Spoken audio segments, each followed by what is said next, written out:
they need to kumbaya. They need to kumbaya. It's not us. We're literally open to anything. We're just looking for a number. But they have different ways that they think they should get there, and they don't necessarily agree, I don't think. So I don't. But that municipality, how they deal with the homelessness, they want to deal with homelessness is by exporting the homeless to the other city I represent, which is the city of Miami.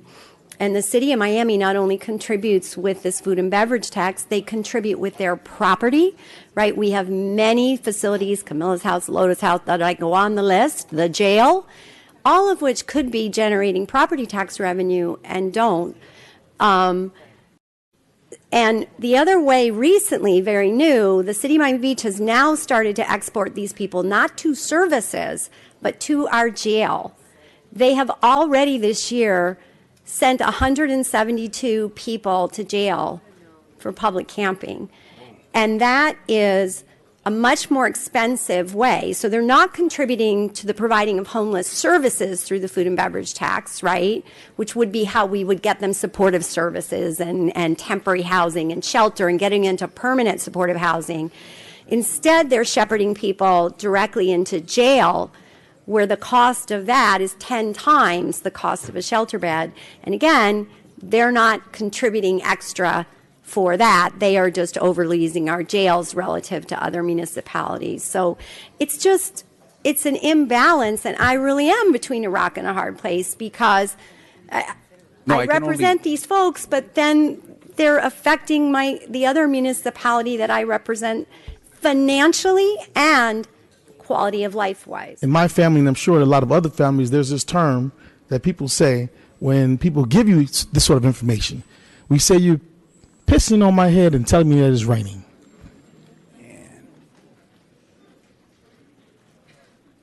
That's what Miami Beach does to me. The Homeless Trust has $138 million this year we passed $138 million for the Homeless Trust. Okay. In multiple news articles, the Homeless Trust is quoted by saying that this tax would have generated $10 million. We've heard on the dais $12 to $15 million. The item before us, 11A19, quotes $15 million. But when I ask our Office of Budget and others within the county, where is that estimate coming from? I can't get an answer. So I need to understand, because we're all talking about $10, $15 million, but I don't have an answer as to what and who is coming up with this estimate.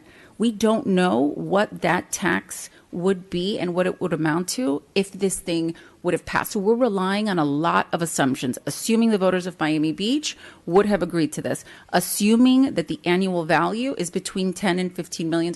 Is there someone that can come to the podium and explain to me how it is that anyone, including the Homeless Trust, calculated that the annual revenue estimated to be generated by this tax, should it have passed, would equal $10 to $15 million?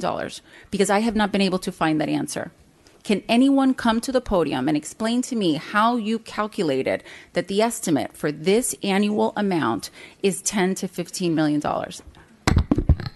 Book, you're recognized. Mr. Chair, through you, in response to the question, Ron Book, 4000 Hollywood Boulevard, Hollywood, in my role as chairman of the Miami-Dade County Homeless Trust. In conversations over the last 18 months between the tax collector's office and the commission's former budget director, I think that's what her title was, Jennifer Glazer Moon, those numbers were arrived at based on their estimates, taking all of the restaurants that they believed had a alcohol license as distinguished from a beer and wine license, and those restaurants that grossed over $400,000 or more, that's where those numbers came from. Thank you for that, Mr. Book. And I would love to see those estimates because, again, we spoke with the tax collector's office, we spoke with the Office of Management and Budget.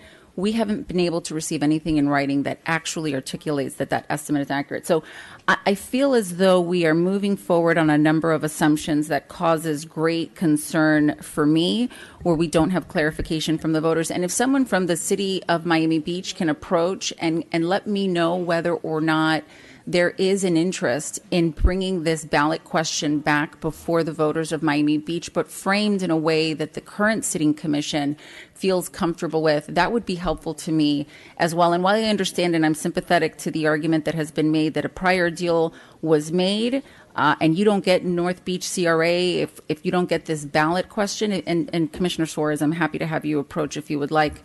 I am perplexed by why, with the number of attorneys that sit on this dais and the amount of business that we do here in Miami-Dade County, why that provision would not be included in the interlocal agreement is extremely perplexing to me. If that was a critical part of the deal, it makes no sense why it was not reduced to writing. So Commissioner Suarez, if you don't mind approaching, or anyone, maybe be the city manager, I'm interested in whether or not you all are a hard no on contributing to. Commissioner Suarez, hold on for a second. Commissioner, don't recognize people from this. I would prefer a commissioner, not the manager, come forward, because he's one of his peers. They're equally commissioners. The administrator is someone who we probably need to be talking to on this. I'm happy to recognize whomever can answer the question, Mr. Chairman. I'm interested in the position of Miami Beach, whether it's through the manager, the mayor, the commission, or the commissioners. Is it the position of Miami Beach that you all are not going to contribute, or is it the position that you want clarity and different language to be placed before the voters? Through the chair, Honorable Chairman, Commissioners, Madam Mayor, Eric Carpenter, City Manager, City of Miami Beach. We are very interested in trying to find solutions from the City of Miami Beach. Unfortunately, at this point in time, I don't have direction from my policymakers on any one specific item, but I think that we are absolutely open to having those discussions, finding the correct solution. I've had multiple conversations with Mr. Book. I've had a conversation with the chair. Thank you for taking my call this weekend. And obviously, the City of Miami Beach understands that there's a need in this community. We are wanting to be part of the solution. I believe in my heart of hearts that we are currently part of the solution. We budget over $5.2 million annually towards homeless services, and obviously this would have generated a significant amount of additional dollars. We had an agreement with Mr. Book that if this item were to be put on the ballot and to pass, that a portion of those funds would go back to the City of Miami Beach.